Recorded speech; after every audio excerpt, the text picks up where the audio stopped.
प्रति। मुसलमान ने तुम्हारा बिगाड़ा क्या है? क्या बिगाड़ा तुम्हारा मुसलमान ने? मुसलमान ने इस देश के लिए अपना खून दिया है, पसीना बहाया है। यह देश जितना तुम्हारा है उतना ही मुसलमान का है, उतना ही यहां के ईसाइयों का है, सिखों का है, बौद्धों का है, जैनियों का है, पारसियों का है, सबका है। कोई तुम्हारा ही नहीं है। यह देश केवल तुम्हारी बपौती नहीं है, मुसलमान का भी उतना ही हक है। मैं बार बार कहता हूं और फिर कह रहा हूं कि मुसलमान ने कितनी कुर्बानी दी है इस देश के लिए।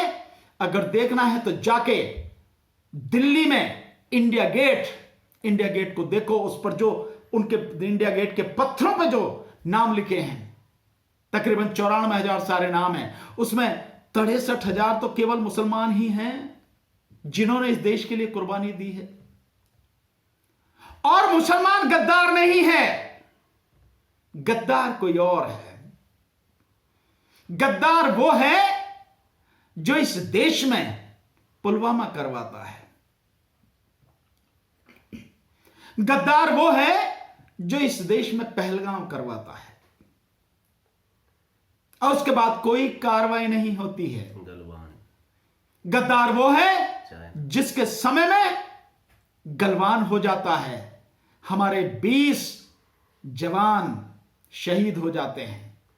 पुलवामा में 44 हुए, पहलगाम में हमारे 26 भारतीय नागरिक, उनकी निर्मम हत्या हुई।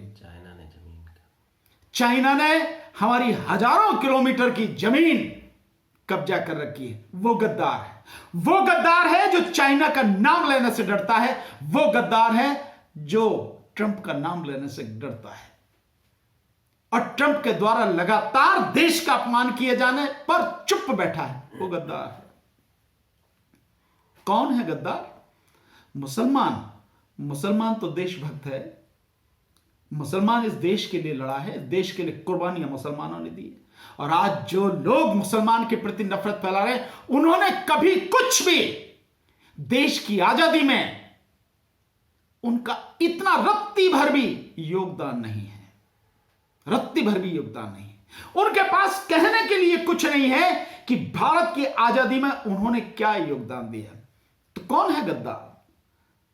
जो अंग्रेजों के लिए मुखबरी कर रहे थे वो गद्दार है ना। ये जो अंग्रेजों से लड़ रहे थे वो तो मुसलमान तो अंग्रेजों से लड़ा और अंग्रेजों की मुखबरी कौन कर रहा था? पूरा देश, पूरी दुनिया जानती है। वो गद्दार है। तो मुसलमान के प्रति इतनी नफरत किसी हालत में ठीक नहीं है। बरेली में जिस तरह की ये चीजें हुई कि वहां पे तौकीर रजा साहब के साथ बदसलूकी की गई, उनके साथियों के खिलाफ कार्रवाई की गई, बिल्डिंगें तोड़ी गई, ये उस गैर कानूनी काम के साथ साथ मुसलमानों के प्रति बढ़ती नफरत और फैलाई जा रही नफरत का एक बड़ा उदाहरण है।